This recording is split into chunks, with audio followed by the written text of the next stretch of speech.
not remodeling your house, but getting your house ready to go to list. We're not talking about remodeling bathrooms or kitchens, where to spend the money, where not to spend the money.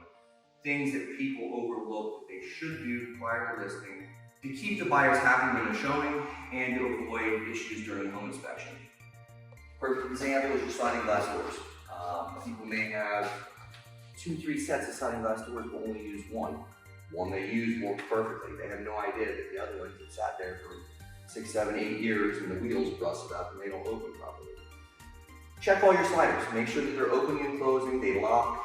If they don't, the wheels on each slider are about $15 a piece. If you can't do it yourself, your local handyman can come in and help you for a few $100. Make sure that all the sliders are opening correctly.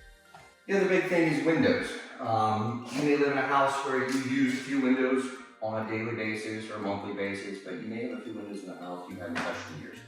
Go through, make sure all the windows open correctly, stay open, and lock.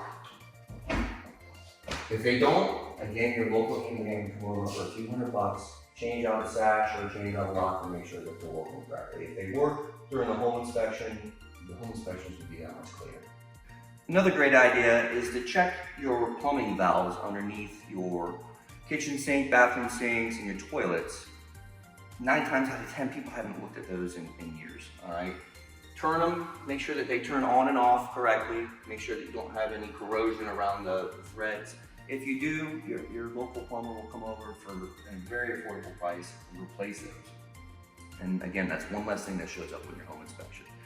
All right, that's it for today, guys. Until next time, have a great day and we'll see you later.